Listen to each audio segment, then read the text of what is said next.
Fé é a gente aprender que o Senhor fala conosco. Fé é a gente sentir a presença de Deus. Fé é entender que Deus tem um propósito para a nossa vida e nós fazemos parte desse propósito e começamos a caminhar junto com Deus.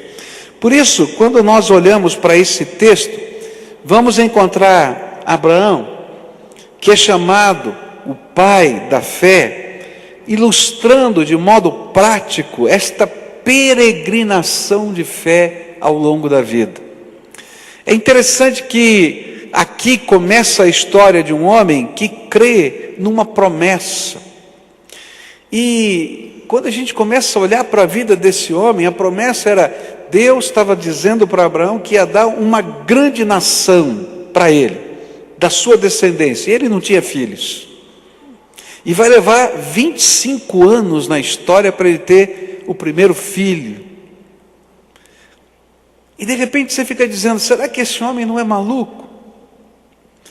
Ele vai aprender que fé não é ter só esse conjunto de regras, mas ele vai ter um encontro com Deus, lá na sua cidade, em Ur dos Caldeus, e vai seguir numa rota de peregrino, de fato, caminhando de um lugar para outro, buscando em cada ponto entender a vontade de Deus para a sua vida.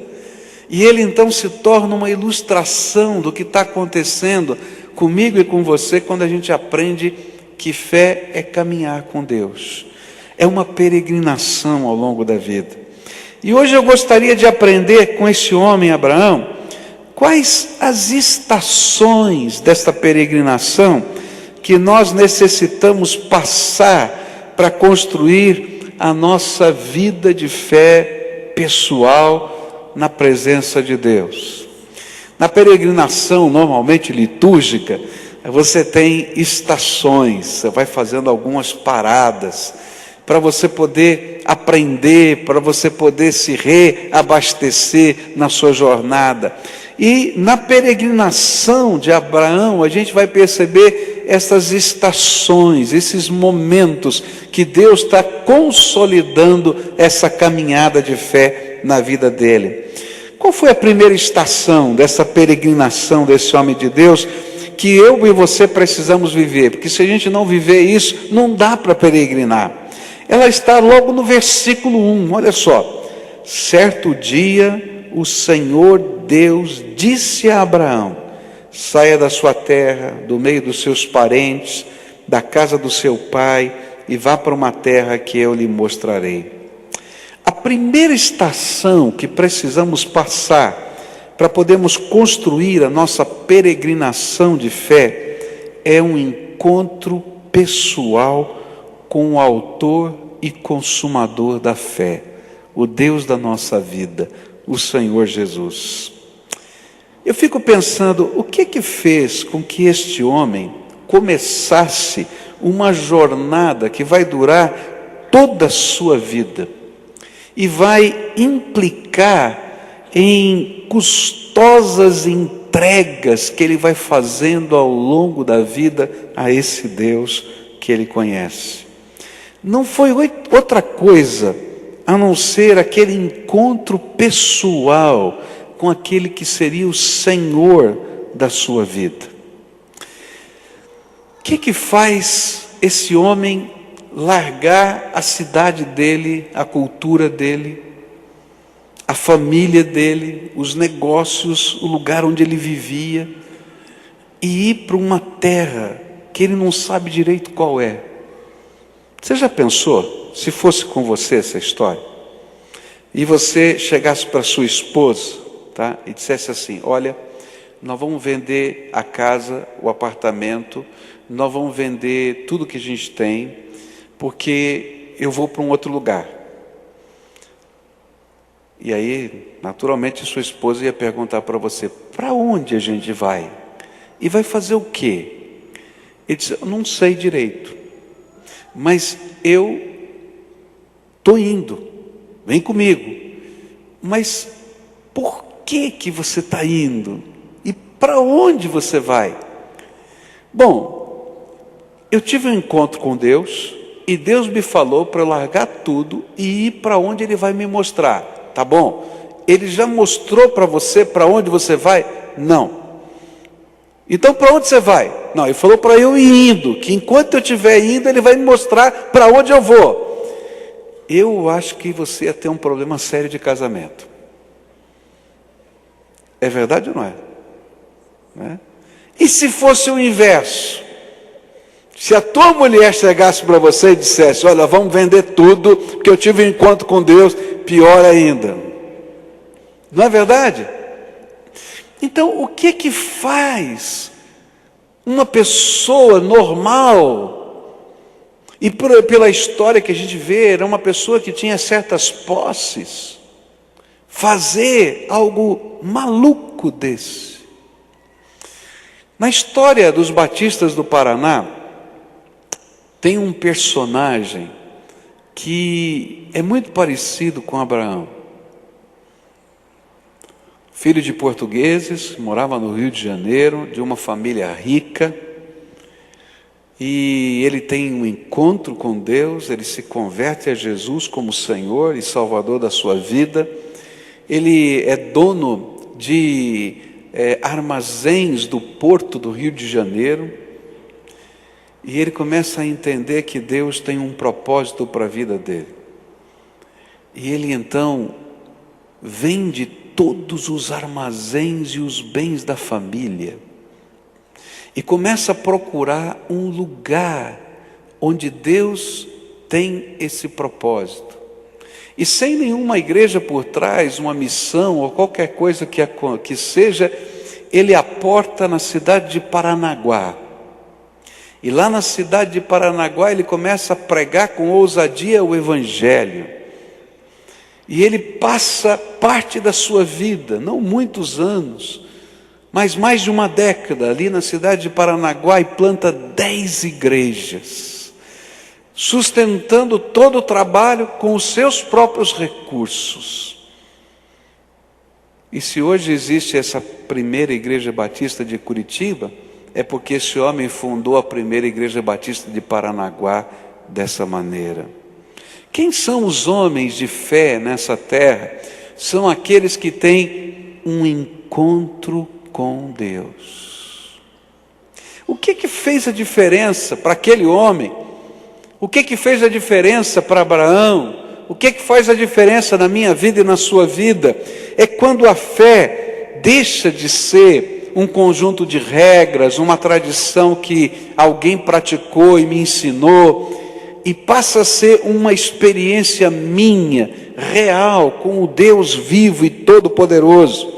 Olha só o que Estevão fala a respeito de Abraão. Ele diz assim: Estevão respondeu: irmãos e pais, escutem, o glorioso Deus apareceu ao nosso antepassado Abraão, quando este morava na região da Mesopotâmia, e antes de ir na cidade de Harã, e lá em Ur dos Caldeus, o glorioso Deus se revelou, foi ao encontro desse homem, e disse que tinha um propósito para a vida dele. E aí ele começa uma peregrinação.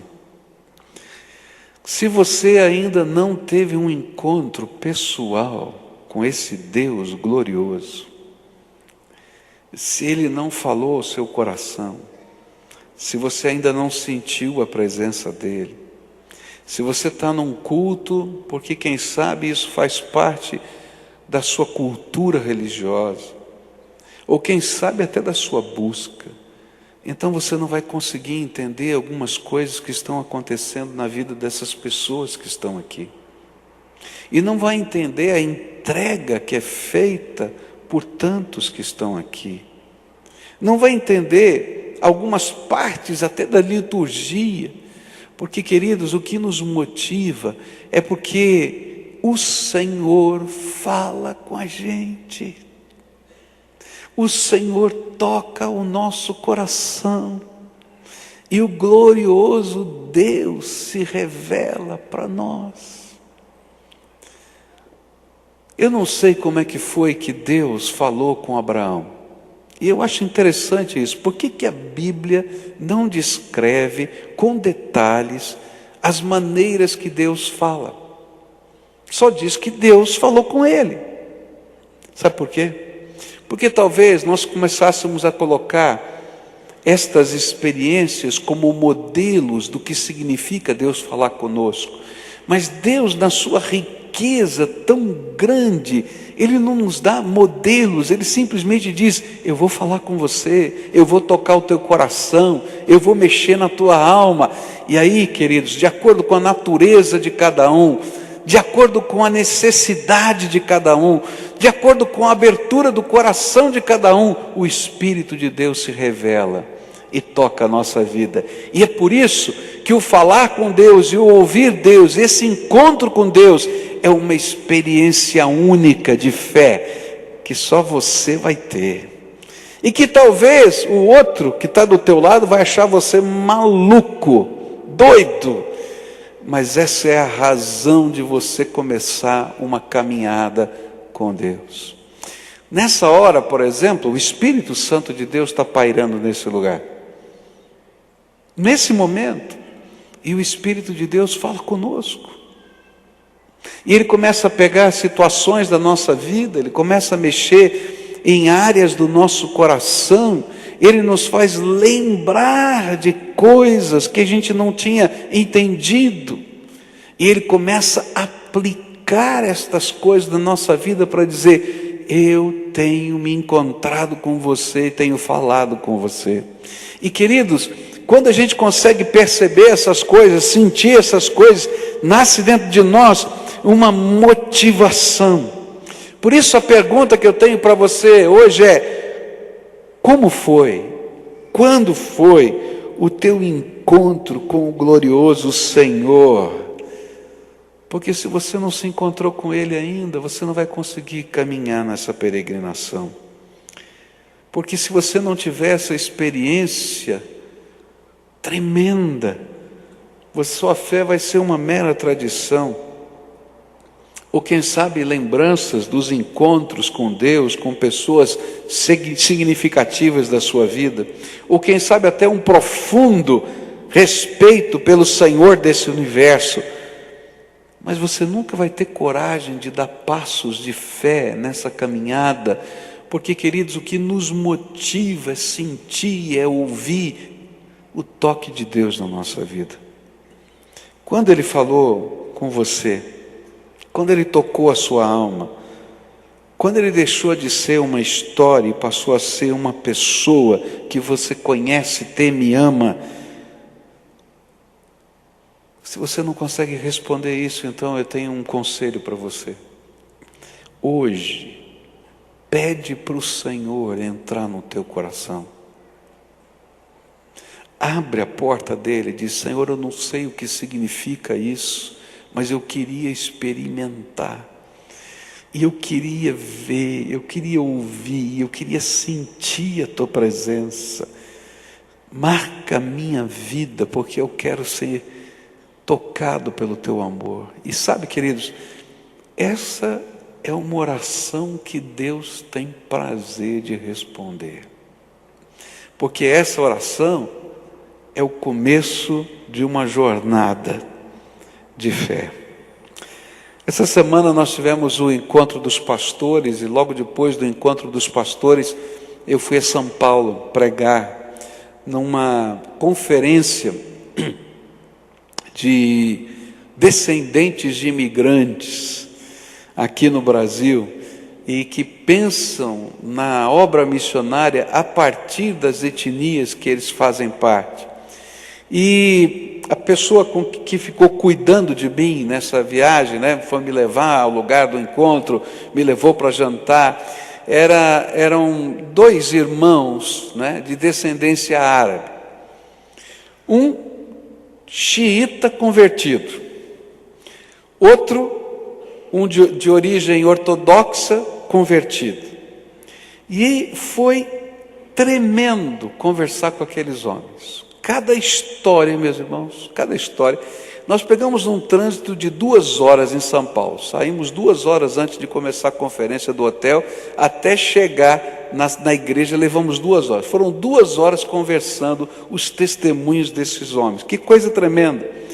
Um deles, 1 ano e meio depois de convertido, Deus começou a tocar o coração dele. Ele se converteu em Foz do Iguaçu, aqui no Paraná. A palavra de Deus tocou o coração dele. Ele teve um encontro com Jesus, algo tremendo na sua vida.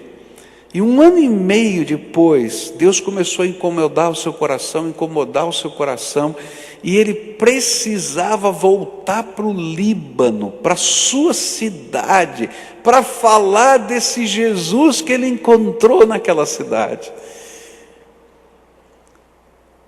Ele sabia dos perigos, dos problemas, fechou todos os negócios dele em Foz do Iguaçu e viajou para o Líbano. Morou lá 1 ano e meio. Teve de tudo, perseguição, problema, um monte de coisa. Mas sabe, quando ele saiu dali, ele deixou uma igreja plantada na sua cidade. Ele não era um pastor, ele não tinha curso teológico, mas ele tinha um encontro com Jesus. Ele não podia deixar de falar daquilo que ele tinha visto e ouvido do Senhor. E ele ali então plantou uma igreja. Deus aí disse, bom, agora está na hora de seguir. Ele foi para outros caminhos, ele é um peregrino também. Hoje ele está de novo, mora em São Paulo. Deus enche o coração daquele homem de alegria, de pregar o Evangelho. E ele ficou me contando das situações em que ele foi pregando o Evangelho. Sabe por quê? Porque a boca fala do que o coração está cheio. Querido, se você está vivendo encontros profundos com o Senhor da glória, você não vai conseguir falar outra coisa a não ser da glória desse Senhor na tua vida. E o xiita? O xiita, que coisa tremenda. O que Deus fez de transformação. E Deus mexeu no coração dele, e ele começou uma jornada de fé. Um homem muito complicado, muito violento. Para você ter uma ideia, ele deu 9 facadas numa pessoa. E aí Deus começou a quebrar o coração dele. E quando ele teve seu encontro com Jesus, Jesus falou para ele, você vai ter que procurar todas as pessoas que você machucou, e que você roubou, e que você fez mal, e vai consertar a tua vida com eles e pedir perdão. E ele falou, Senhor, vai ser difícil. E um dia ele encontra o homem das 9 facadas. Imagina a cena. O homem vê o xiita e sai correndo. E ele sai correndo atrás. Ele encontra o homem, segura o homem. E ele diz, pelo amor de Deus, não me mata. Não, eu não vim aqui te matar. Eu encontrei Jesus e vim aqui pedir perdão para você, porque eu te dei as 9 facadas. Ele disse, está perdoado, mas vai embora daqui logo. Queridos, que coisa tremenda. Quem faz umas coisas dessas? Só Deus faz isso. Agora, por que a gente faz essas coisas? É porque um dia a gente não apenas ouviu uma história, a gente viveu essa história na presença de Deus. A fé que Deus quer que você tenha não é apenas lembrança ou reprodução de memoriais litúrgicos. É uma experiência. Deus quer falar com você, quer tocar o teu coração. E ela começa, essa fé, com uma experiência que a gente invoca esse Senhor para entrar dentro da nossa vida. Ele sabe que nós somos pecadores, e você sabe que você é pecador. Mas Ele ama esse pecador e quer transformar essa vida. E sabe, quando a gente diz para Ele, eu sei que eu não posso, eu sei que eu sou pecador, eu sei... Mas Jesus, tenha misericórdia de mim, entra no meu coração, fala comigo, eu quero aprender a ouvir a Tua voz, eu quero Te conhecer. Essa é aquela oração tremenda que Deus tem prazer de ouvir.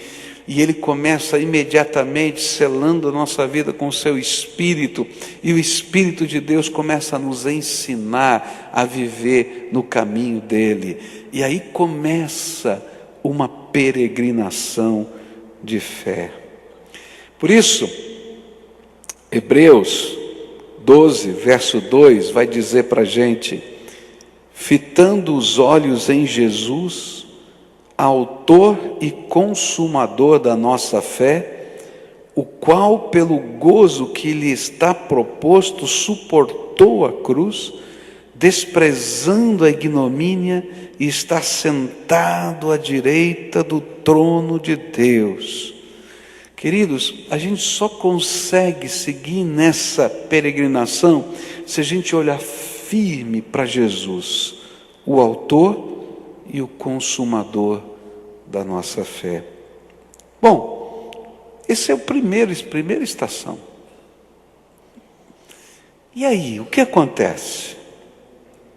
A segunda estação da peregrinação da fé é uma estação que eu vou chamar de entregas. Nós sempre somos encontrados pelo Senhor da maneira como nós estamos. Não importa quem você seja, o lugar em que você está, não importa a situação da tua vida, Deus se encontra conosco no lugar em que a gente está, do jeito que a gente é. Mas Ele nunca permite que nós deixemos esse encontro da mesma maneira como nós chegamos. E é por isso que nós vamos ter que deixar aos pés do Senhor, daquele que fala conosco, tudo o que pode atrapalhar a nossa jornada de fé. E foi exatamente isto que o autor do livro de Hebreus entendeu, depois de estudar a jornada de fé dos heróis da fé. No capítulo 11 ele vai contando a história de vários heróis da fé, mas no capítulo 12 ele diz assim: portanto nós também, pois estamos rodeados de tão grande nuvem de testemunhas, deixemos todo o embaraço e o pecado que tão de perto nos rodeia, e corramos com perseverança a carreira que nos está proposta, fitando os olhos em Jesus, autor e consumador da nossa fé, o qual pelo gozo que lhe está proposto suportou a cruz, desprezando a ignomínia, e está sentado à direita do trono de Deus. Queridos, foi a mesma coisa que aconteceu com Abraão. Naquele dia que ele se encontrou com o glorioso Deus, Deus lhe pediu que deixasse algumas coisas para trás, para poder seguir a peregrinação de fé. O que ele precisava deixar? E Deus pediu para ele: olha, deixa a sua terra. O que significa isso? Ele era natural da cidade de Ur. Ur era uma desenvolvida, próspera cidade, um centro religioso que adorava o Deus Lua, e que tinha uma biblioteca e uma universidade. As escavações arqueológicas daquele lugar revelam na cidade de Ur um grande zigurate dedicado a esse Deus Lua. Lembra o zigurate que a gente falou semana passada, da Torre de Babel, né? E que esses zigurates, que eram essas torres, se espalharam por toda a Mesopotâmia. Então a cidade de Ur também tinha esse templo na forma de um zigurate. Deixar a terra para Abraão representava deixar a cidade e a torre. Lembra que nós estudamos no capítulo 11? Que lá em Babel tinha uma cidade e uma torre. E a cidade lá, quando nós estudamos, representava a cultura que controla a nossa vida. E a torre representava a religião que tenta controlar Deus. E Deus estava dizendo: Abraão, sai de Ur, deixa a cidade e a torre, deixa esse sistema que está controlando a tua vida, porque eu vou te ensinar um novo jeito de viver. Ninguém consegue fazer uma peregrinação de fé sem deixar o que controla a sua vida aos pés de Jesus.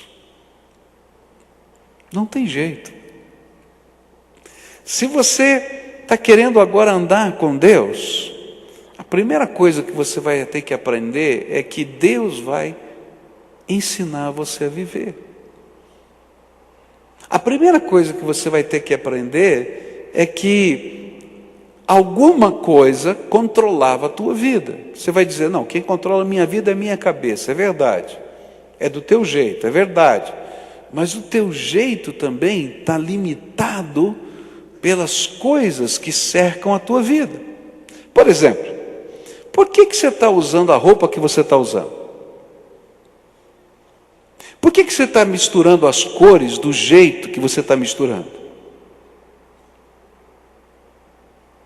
Por que seria ridículo, não é, se eu viesse com alguma coisa tão diferente daquilo que é o normal dentro da minha cultura? Não é verdade? Já pensou eu com um paletó xadrez bem grandão assim? Não tinha sentido, né? Ia ficar feio demais, né? Ou as senhoras com aqueles cabelos dos anos 60, assim, né? Parece uma torre de Babel, assim. Não é verdade? Não é estranho?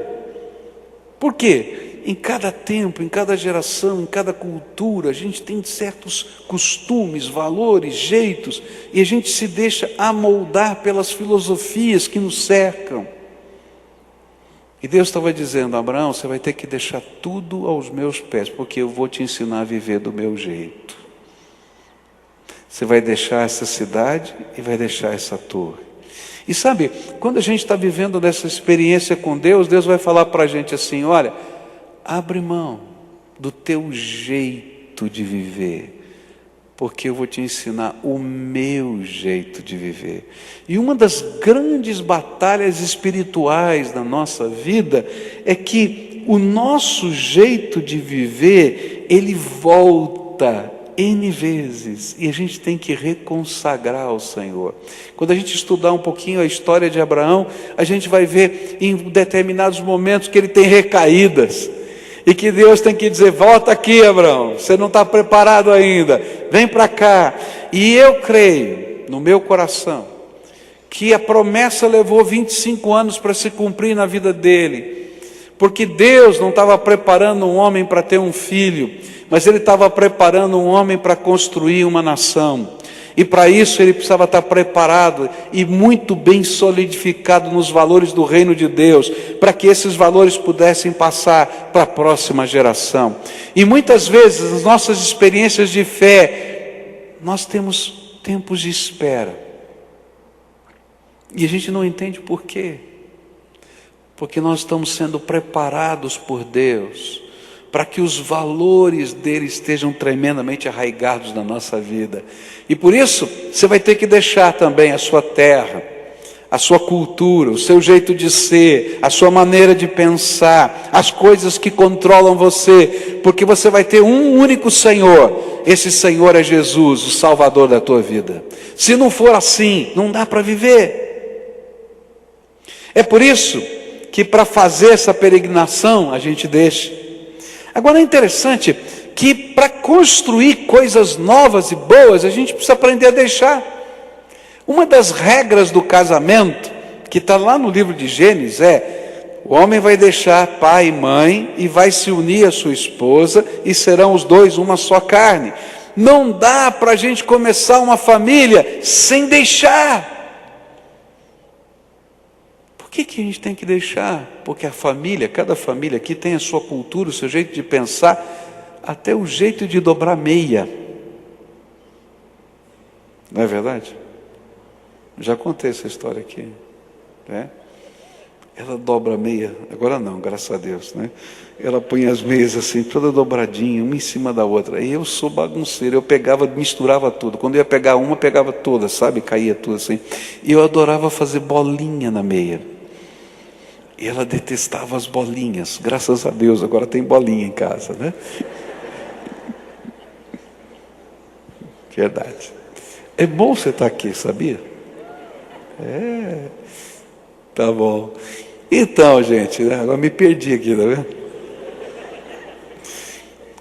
Tem culturas, né, diferentes.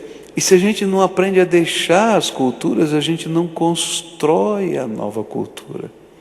E é por isso que o Senhor vai dizer para Abraão: deixa.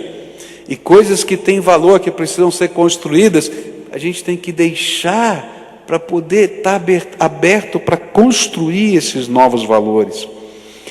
Para fazer uma aliança com o Senhor, você vai precisar deixar aos pés do Salvador o que controla você. E aí o Senhor vai dizer para Abraão: Abraão, você vai deixar não apenas a cidade, a torre, a sua terra, mas você precisa deixar a sua parentela. O que Deus queria dizer com isso?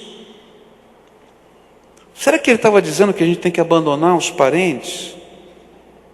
Que Ele não devia cuidar dos seus pais ou daqueles que dependiam dele? Não. E para você entender o que Deus estava falando, a gente tem que compreender o que está dito lá em Josué 24:2, onde Josué fala a respeito disso. Ele diz assim: e então Josué disse a todo o povo: o Senhor, o Deus de Israel, diz isto: há muito tempo os antepassados de vocês viviam no outro lado do rio Eufrates e adoravam outros deuses. Tera, um desses antepassados, era pai de Abraão e de Naor. O que a Bíblia nos ensina era que para Abraão poder fazer a sua peregrinação de fé, ele precisava deixar os deuses do seu pai.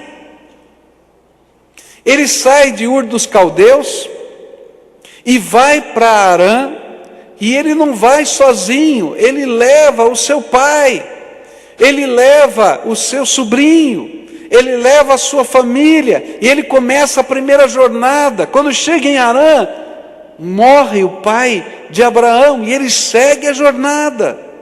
Mas o que ele estava fazendo? Ele estava dizendo assim: olha, eu tive um encontro com Deus, e não foi o Deus Lua, foi o único Deus vivo e verdadeiro. E ele tomou então a decisão que afetaria algumas suscetibilidades familiares. Você pode imaginar talvez o velho Tera dizendo: que está ficando louco meu filho, está pensando que é o quê? Que negócio é esse? Nossa família vive aqui há tantos anos, nós adoramos o Deus Lua há tantos anos, nós frequentamos o zigurate. E o que você está fazendo? Está mudando tudo o que a gente está acostumado a fazer, está dizendo que está todo mundo errado. E queridos, se a gente não tem coragem de viver as convicções do nosso coração, e para isso a gente vai ter que deixar algumas coisas para trás, a gente não consegue caminhar nessa fé. E a Bíblia vai dizer que Abraão então, ele não apenas deixa isso, ele coloca em primeiro lugar o seu compromisso com o Senhor. E o que a Bíblia vai nos ensinar é que a convicção de fé de Abraão era tão forte, que ao invés de ser obstruído pelo seu pai, ele conduz o seu pai em direção do projeto de Deus. E olha só o que diz Gênesis, capítulo 11, versículo 31. E Tera saiu da cidade de Ur, na Babilônia, para ir até a terra de Canaã, e levou junto o seu filho Abraão, e o seu neto Ló, que era filho de Harã, e a sua nora Sarai, que era mulher de Abraão, e chegaram até Harã, e ficaram morando ali. Queridos, a convicção de fé de Abraão era tão grande, mas tão grande, que toda a família foi arrastada para o projeto de Deus. E eles não foram impedimento do projeto de Deus, porque a convicção do coração desse homem era profunda. O seu encontro com o Senhor faz com que as pessoas sigam a sua fé. Ou você ainda está parado, porque não tem coragem para deixar o que impede a sua jornada. Há muita gente parada na jornada de fé, porque não quer deixar a sua parentela. eu fico agradecendo a Deus pela vida da minha bisavó. Porque quando ela recebeu Jesus como Salvador, ela chegou em casa, porque assim era naquele tempo, enfrentou o meu bisavô, que era um calabrês bravo, que tirou a cinta e deu uma surra nela. E disse, se quiser voltar na igreja, você volta, mas cada vez que você voltar, vai apanhar. E no domingo seguinte, ela estava na igreja. E no outro, ela estava na igreja. Até que o meu bisavô cansou e se rendeu, porque viu que aquilo era profundo no coração da minha bisavó. E por causa dessa convicção de fé da minha bisavó, a minha avó se converteu. E as gerações passaram, e eu estou aqui pregando o Evangelho. Entende? Se o teu encontro com Deus não é tão forte na tua vida, que você tenha coragem de deixar o que te impede na caminhada, tem alguma coisa errada com a tua fé. Porque quando essa fé é viva, ela influencia toda a nossa casa. E tudo isso aconteceu num momento tremendo. É interessante notar que tudo isso aconteceu quando Abraão tinha 75 anos de idade.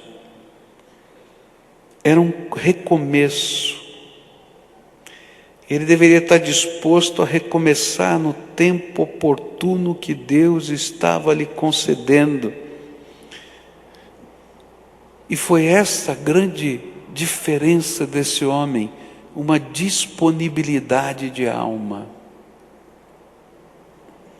Que idade você tem? Não importa a idade. Quando a gente tem que recomeçar é complicado, em qualquer idade. Não é verdade? Começar do zero, tudo de novo. Eu fico pensando, eu não tenho 75, mas se eu tivesse que começar tudo de novo do zero, seria complicado. Mas o que a Bíblia está me ensinando é que no tempo em que Deus toca a nossa vida, é o tempo oportuno de Deus, e é o tempo que a gente tem que tomar a nossa decisão. Não tem jeito.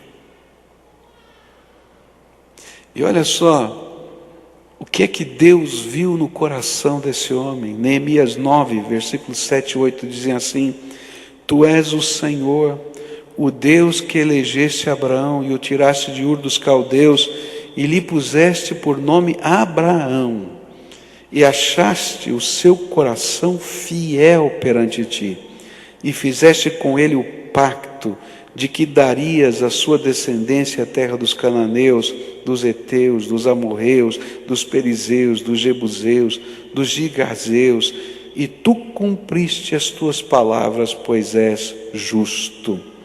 Sabe o que é que Deus viu nesse homem? Um coração fiel, compromissado. Não existe fé transformadora sem um compromisso profundo com Deus. E nessa manhã eu queria convidar você a viver alguma coisa tremenda com Deus. A gente aprendeu 2 estações só dessa peregrinação. São 5 que eu queria falar. Hoje à noite eu quero trazer as outras estações para você. Mas nessas 2 nós temos a essência da caminhada de fé. Jesus quer ter um encontro com você. E quando Ele falar com você, Ele vai pedir para você deixar tudo que controla a tua vida aos pés dEle. Ele vai pedir para você abrir mão até de algumas suscetibilidades que possam vir.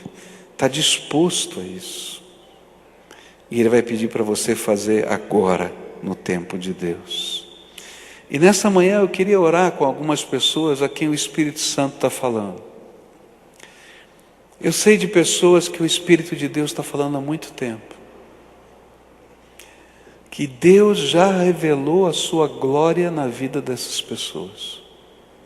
Que que já sentiram o toque de Deus na sua vida, que já sentiram a presença do Espírito Santo, que é impossível dizer que Deus não tenha tocado e falado com você, mas que não tiveram a coragem de deixar o que controla aos pés de Jesus. E por causa das entregas, eles estão assistindo de longe o que Deus quer fazer na sua vida. Eu não sei, mas o que o Espírito Santo de Deus está falando é: chega, agora é a hora da entrega. Está entendendo? De você abrir mão da tua terra, da tua parentela, do que tudo isso significa, e entender que Deus quer começar algo novo na tua vida hoje. E não importa a idade. Eu me lembro da alegria de uma senhorinha de mais de 80 anos que eu batizei, porque nessa fase da vida ela teve a coragem e a ousadia de receber Jesus como Senhor e Salvador. Eu imagino a confusão, mas estava toda a família aqui. Por quê? Porque no tempo de Deus ela teve a coragem de fazer a vontade de Deus. Hoje o Senhor quer tocar o teu coração. Se você é essa pessoa a quem o Espírito Santo já falou, já se revelou, já tocou o teu coração, e é tempo de entrega, e hoje pela fé você quer colocar a tua vida, a tua terra, a tua parentela, o tempo da tua vida, e dizer: eu vou aprender a caminhar com Jesus do jeito dele. Tem isso, aquilo outro que está me impedindo, mas chega, o Senhor é por mim. Eu queria orar por você, e queria convidar você a deixar o teu lugar para vir aqui à frente para a gente orar. E eu sempre explico por que eu faço isso. Não é porque tem poder nesse lugar, não é porque minha mão é poderosa, é porque entrega é quando a gente deixa Deus fazer do jeito dele as coisas na nossa vida. E a primeira grande tentação que você vai ter é fazer do teu jeito. Eu vou ficar aqui no meu canto, do meu jeito, já estou entendendo tudo. E queridos, se você não pode ouvir a voz de Deus e atender do jeito de Deus dentro de um templo, você vai fazer isso lá fora? Então saiba que você não está fazendo entrega nenhuma. Então, se o Espírito de Deus está falando com você, vem para cá agora, em nome de Jesus, eu quero orar por você. Pode ir levantando do seu lugar. Hoje é dia de entrega. O que é que está impedindo você? Você vai dizer: Senhor, está certo, eu estou aqui parada no tempo, no espaço, por causa disso, daquilo outro. Mas chega, estou aqui. Eu já conheço a tua voz, já senti a tua presença. Chega, eu vou fazer as minhas entregas ao Senhor. Tu conheces o meu coração. Então venha para cá, eu quero orar junto com você. Mas eu queria convidar um segundo grupo de pessoas. Algumas pessoas que, quem sabe, foram criados conhecendo a religiosidade e a fé, mas nunca experimentaram a presença de Jesus na sua vida. Eu não conheço a voz de Jesus, eu não conheço a presença do Espírito Santo. Eu não consigo entender o que você está falando, pastor. Eu queria experimentar isso na minha vida. E eu estou disposto a abrir a porta do meu coração, porque eu quero conhecer Jesus dentro da minha alma. Se você é uma pessoa que está vivendo isso, e que quer experimentar essa graça de Deus na tua vida, eu queria orar junto com você, unir a minha fé com a sua, desse povo todo, e pedir: Jesus, visita com o teu Espírito. Então levanta do teu lugar e vem para cá, que eu quero orar com você aqui hoje. Se o Espírito de Deus está falando com você assim, você quer experimentar isso no teu coração, quero ouvir a voz de Deus, quero sentir a presença do Espírito, quero conhecer o Senhor da minha vida, fala comigo, Jesus, entra no meu coração, faz diferença dentro da minha alma. Vem para cá. Eu queria orar junto com você. E a gente vai estar orando juntos aqui. Tem uma oração que só você pode fazer. Se você veio fazer a entrega, Você sabe o que o Espírito de Deus falou no teu coração. Então fala: Senhor, estou me entregando. Estas coisas são impedimento na minha vida. E dá nome para essas coisas, entrega no altar de Deus. E pede a intervenção poderosa do Espírito de Deus sobre você. Pede que o Espírito de Deus toque a tua vida. Se você está chegando aqui pedindo que Jesus visite você, então diz: Jesus, eu quero te conhecer. E eu quero abrir a porta do meu coração. Eu sei que sou pecador, que tenho defeitos. Me lava com o teu sangue precioso e me perdoa.